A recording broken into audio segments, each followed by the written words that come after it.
And Hi, and welcome back to Hockey Off the Turf. We are your hosts, Beanie Schleicher and Mary Werkheiser, and we're into postseason play now. Beanie, what games did you watch yesterday? Officiated. Oh, Two. officiated, yeah. 3 o'clock game. I had Tallwood and First Colonial FC beat them 7-1. I kind of thought the games yesterday would go like they did, and then I had to fly to Cape Henry, and I did Cape Henry against Norfolk Collegiate. It was a great game. It was a 2-0 game. But it was back and forth. Oh, wow. Yeah, I got 25,000 steps in 2 games. 25,000. Yeah. You don't have to worry about fitness then? No, and Tallwood and FC surprisingly was back and forth too, but Tallwood obviously scored more. I mean, FC obviously scored more, and then Cape was back and forth. I was really surprised by Norfolk Collegiate, which was really nice. Did they play all 4 quarters? Oh yeah, it was 2-0. Oh, yeah. All 4 quarters. Yeah, They of scored the course. second goal in the fourth quarter. First goal was scored in the first quarter.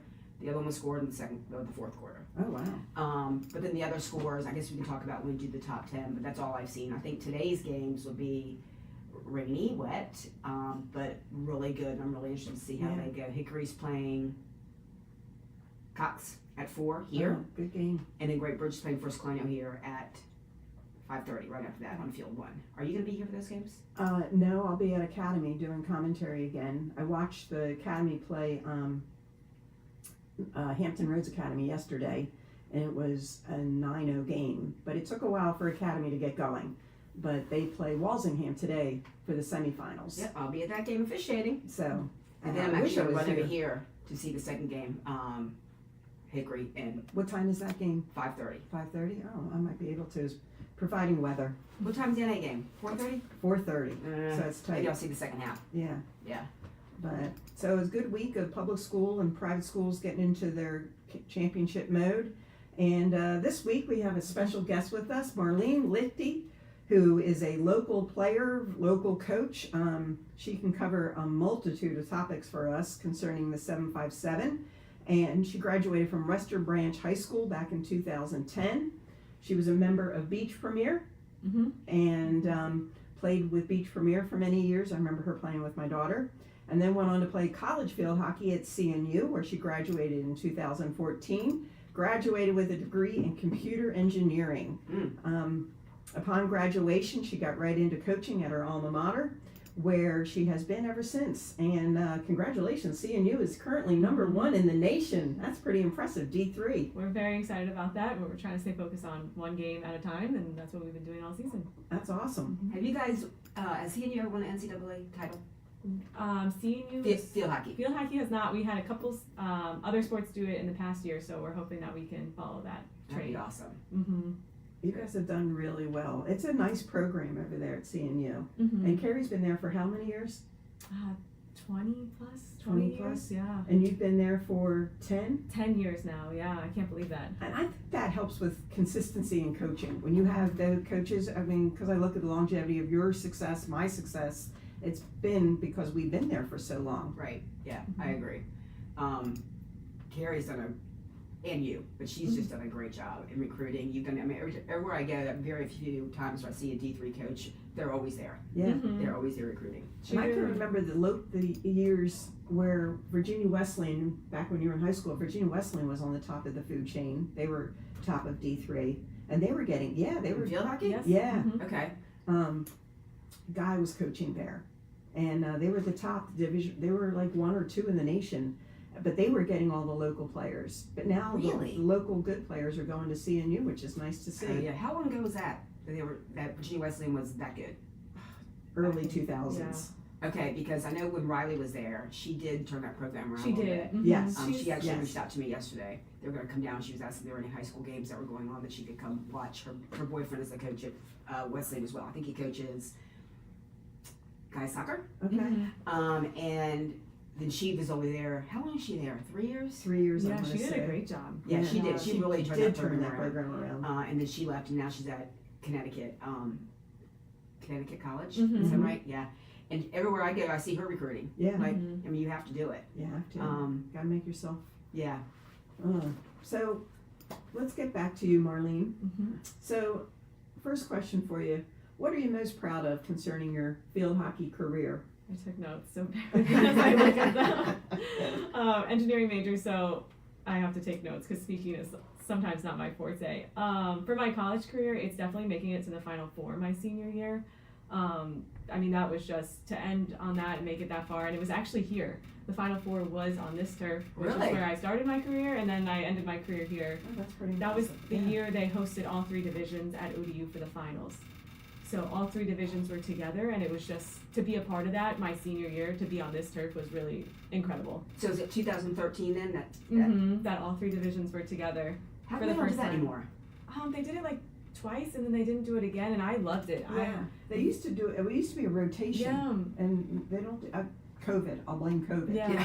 It was really cool, and the finals were at ODU, all 3 divisions on the same day. Just I think it was great for the local community too to see that. Yeah. I mean, of course, that's like one of my most proud moments, but it's also like the things that people don't see, like learning from each year. We fell short the years prior, and instead of like, losing hope, we always had faith, and like we let our faith grow, and like we fought for that inch every year, and I think that's what propelled us. And then as a coach, like my most proud moment is this group, because they've continued that, like fight for that inch, like fight to the last second. Like we scored a goal this season with 0.1 second left in double overtime. Oh gosh. And so I just love the culture that this group has created, and I think I'm really proud of that, because they build people up, they love fitness, they love to be competitive, they ask for competitive stuff at practice. So as a coach, like that's really great to see, and like honestly, like they've done so well, and of course I'm proud of, our record and our ranking. We still have stuff to do, but like I'm really proud of this group and what they've created. Okay, real quick. For recruiting, has the transfer portal helped you guys? We don't get too many transfers just because we don't have a big endowment at our school, so we get right now we have 2 transfers, but it doesn't necessarily help us just because like our tuition is a little bit more expensive for out of state. But occasionally we'll get like a few here and there. Right. I know that when Limestone dissolved, a lot of those girls went to, some went to Wesleyan, Oh, wow. I think some went to Salisbury, and then many went to Barton College, which is starting up a program. Yes, they're doing pretty good. Yeah. Is Barton in North Carolina? Yeah. Okay. Mhm. It's near Yeah. Raleigh area, I think. Greenville, I don't know where it is.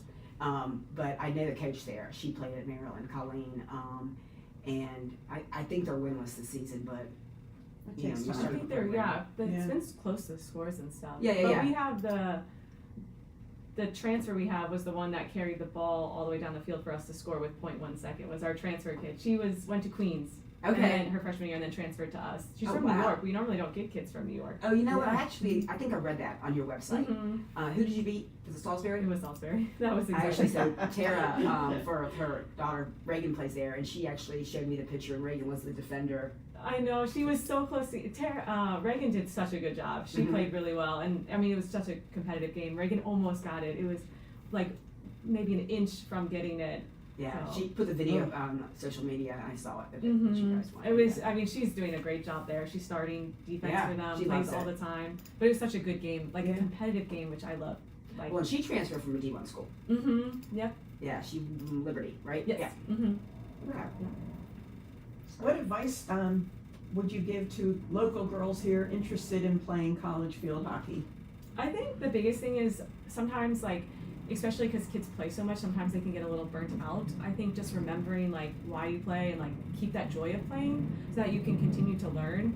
And I know sometimes kids put a lot of pressure on themselves to always perform their best, but I think if they just look at it as like learning opportunities, so that's why we try to tell our kids at CNU, like maybe the move you did maybe it was a good move, but the defender just had a really good tackle or the goalie had a really good save. So just trying to learn from the situations and your opponent, the losses, the wins, and just keeping that joy, because I think that's really important going into college. If you have that joy, it just makes it more fun to play, and you do better when you're having fun. Yeah. Can you tell if a kid is coming to you and they're feeling the pressure versus the ones that play for the pure joy of it? Sometimes you can tell just based on like body language and like, we see these kids so much in high school, like throughout their career, at all the recruiting events, indoor, outdoor, in the summer, that you can tell like if they're not performing the way you know they can. So usually we'll go and talk to them before they come in just to see where they're at and try to help them get through that. And now what's a good timeline for the high school players as far as when to reach out to college coaches and all that? I think it really depends on the division, but first off, it's never too late. So if a kid is interested and they're a junior or senior, it's not too late. There's always a program or someplace to go to play. I I think freshman year, sophomore year, I think it's a good, just to get in a good habit of reaching out to kids and colleges, and just getting used to like emailing college coaches, because that can be a little intimidating. So I think freshman, sophomore year, just start to reach out. I know Division I, their timeline is a little bit stricter and like faster than our timeline. Typically, I think visiting colleges and going to a clinic on campus is so important, just to see how the coaches are and how the team is, just to see, you know, the culture and how the coaches coach, just to see like how you like it there. I think it's really important to see like also different size schools. So going just to get an idea of like, what do you want from a college? How big is CNU? We are 5,000. Oh, you are small. Yeah, we are. It's not as small as some of the Division IIIs that are like 2,000, 1,000, but we're like in the middle for Division III. Right. CNU is such a beautiful campus too. Mm-hmm. Oh, They've it's done such a gorgeous. good job, Yeah. and everything is right on campus. All the athletic, like fields are right nearby, so a lot of times at the games, everyone goes to all the games because all the fields are right there, Right. which is really exciting because we have a lot of fans at the games, Yeah. especially like our big games. Like the stands are packed full of people. So when is your next game? We play tomorrow at Mary Washington. At Mary Washington. Mhm. Okay, then going postseason, when is your next game? We, if we get to host the Sweet 16 and Elite 8, it wouldn't be for another 2.5 weeks. Okay. What's the likelihood of that? So far it's pretty good. We're, according to the NPI, we are first. Okay. So as long as we maintain that ranking, we should get to host, because the top 4 get to host. Okay. Will you text us and let us know what the schedule is? Yes, I can. Okay. Mm-hmm. Okay, awesome.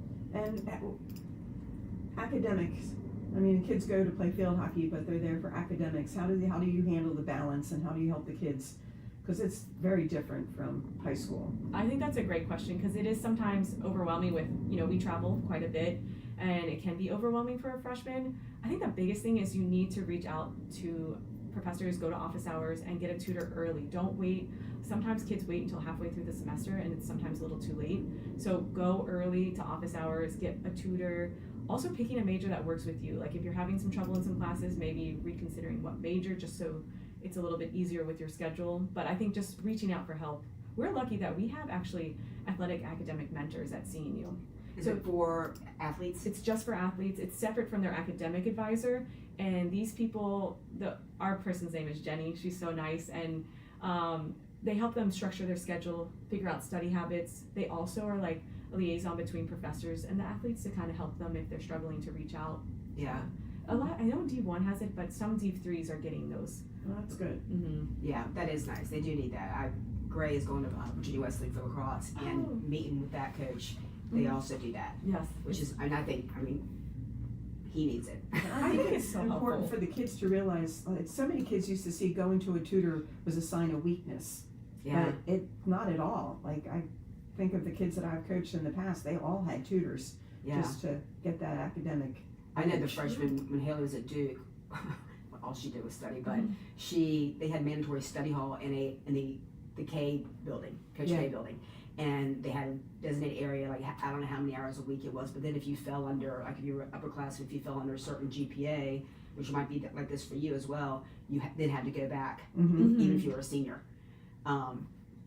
Anyway, I think it was just really good for them to force them to sit down for 3 hours a week and, you know, do Yes. some study. Oh, Yeah. for sure. And I Yeah. think, you know, a lot of kids do think it's a weakness to go to a tutor, but it's actually really helpful just because they can sometimes, you know, you're not in class as long as you are in high school, so sometimes having someone explain it in a different way is very helpful. Yeah, because they do miss a lot of classes. Right. Mhm. They do, and our team has done such a great job. Like when we're on road trips, they make sure in the hotel they spend like an hour or so in the evening getting their homework caught up, because you don't want to get behind, so you got to stay on top of everything. Yeah. That way, as you get closer to the end of season, you're not behind. Right.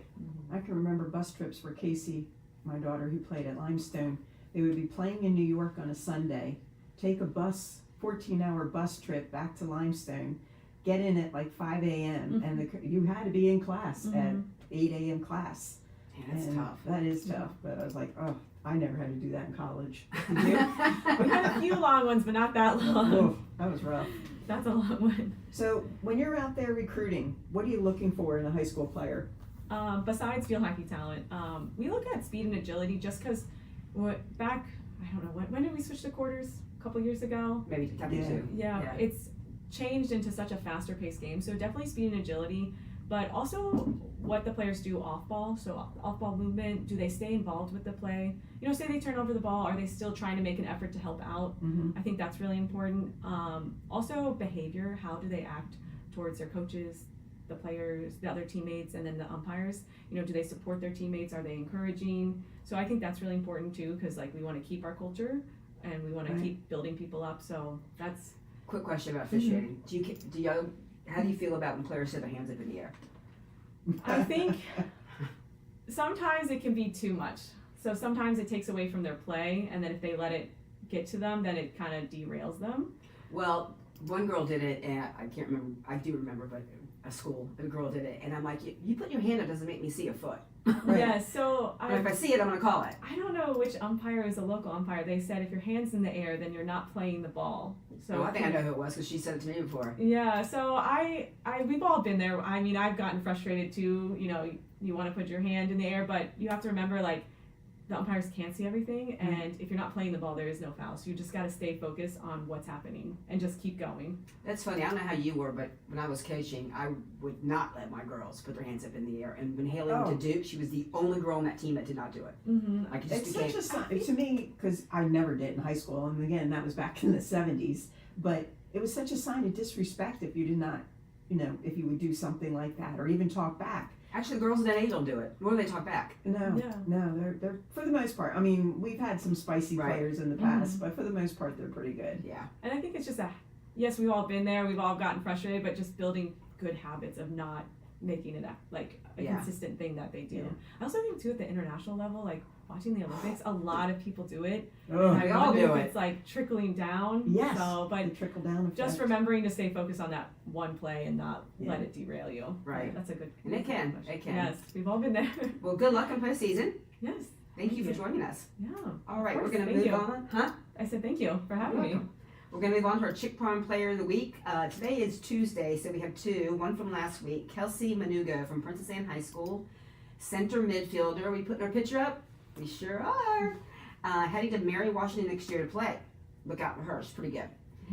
Captain that leads by example. Coach Dawn Warner says she is determined and competitive and focused in our games and always helps our teammates find success. Our Chick Prom Player of the Week for this week, I always butcher her name, and I've coached her for several years, so it's kind of embarrassing, but it's Izzy. Want to take a stab at it, Mary? Sazuski? Yeah, sounds good. Center midfielder for Catholic High School. They are number 3. She is number 3 in the TCIS in overall points, number 2 in goals, and number 3 in assists. She is a threat on both ends of the field. She can carry the ball end to end, but is very unselfish and distributes very well. Lindsay Boyce, her coach, said when they need to score, she's their girl. Congrats, Izzy. I'll be seeing her maybe today to give her gift card. All right. We'll take a break now and hear from our friends from CHKD, Pain and Gain, The Vault, and Capelli. For any athlete, making it to the top sometimes comes with a few steps back. That's why there's CHKD Sports Medicine. Advanced diagnostics, treatment, and rehabilitation for sports injuries, just for young athletes like yours. Remember the years where it was Pain and Gain, your one-stop shop for all things field hockey. Located in Princess One Shopping Center, Virginia Beach, we carry everything you need on the turf, from black sticks, turf shoes, mouth guards, and much more. Try out your stick before you buy it in our synthetic turf area. Pain and Gain. Embrace the pain, enjoy the game.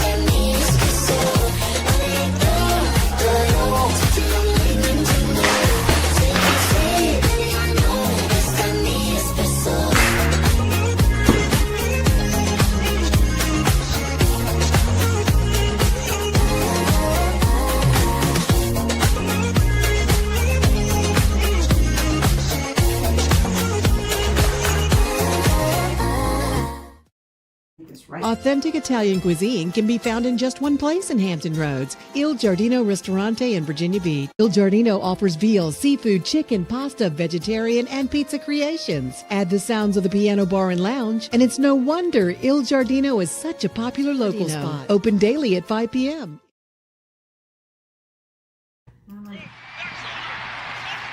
Yes!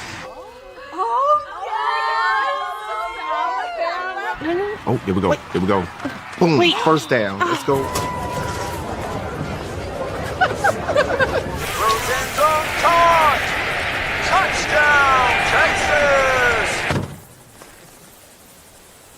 Any gate can be a tailgate. Really important. What makes a life a good one? Is it our adventures? Or the friends we find along the way? Is it the challenges we conquer together? Maybe it's the people's lives we touch every single day. So, what makes a life a good one? You'll have to figure that one out for yourself. Life moves fast, but when that Freddy's hits, you can't help but slow down. Freddy's, this is the good stuff. With 4 Hampton Roads area locations, Freddy's is just a short trip away. Welcome back to Hockey Off the Turf with Beanie and Mary. All right, our top 10 for this week. After, I do think Mary and I have been spot on with our top 10 based on the results that we've had week in and week out. Number 1, we have Tab. I agree with her. I'd like to watch them play. I have not seen them play, but they're definitely, what's their winning streak now? 98, 99, Yeah, something like that. whatever. They Yeah, haven't their lost. coach is a CNU alumni. Is she? Mm-hmm. Oh, that's right. Yeah. Yeah. Okay, I didn't know that. I'm hoping next week we can go watch them play during our state tournament. A good game, depending on who they're playing. But they've beaten, the biggest one I think was Pocosin. Yeah. And they beat, I'd have to look it up. I think they beat Gloucester. Okay. Number 2, we have NA. They play Walsingham today. They beat First Colonial last week. And who did they beat yesterday? They beat Hampton Roads Academy. 9-0, you said? Yeah. Okay. Yeah. Number 3, we have Cox. Yesterday they beat Kellam 9-1, which that one actually kind of shocked me. I think on this turf, they played on the water turf. The first time they played, I think they played at Kellam's turf, and the score was 2-0. But Cox is just very fast on this surface right here. It's just so much easier to score. Cox has impressed me. I like their team cohesiveness. Yeah. There's 11 players that know how to throw the ball left and right. They're good. Yeah. These next two teams have really impressed me. Great Bridge beat Kempsville yesterday 6-0, and they've just been playing great. And then Hickory beat Ocean Lakes yesterday 8-0. Now that one really surprised me. Even though I think Hickory's better, obviously, they must be just playing really, really well. I talked to Ashley Weaver, their coach, last night. I'm going to read you what she said to me. Oh, all right. Hold up. She is very confident going into today's game against Cox, which I think is great. And her top players in the postseason, she said, have been Abby Cullen, Caroline Jones, and Erin Siri.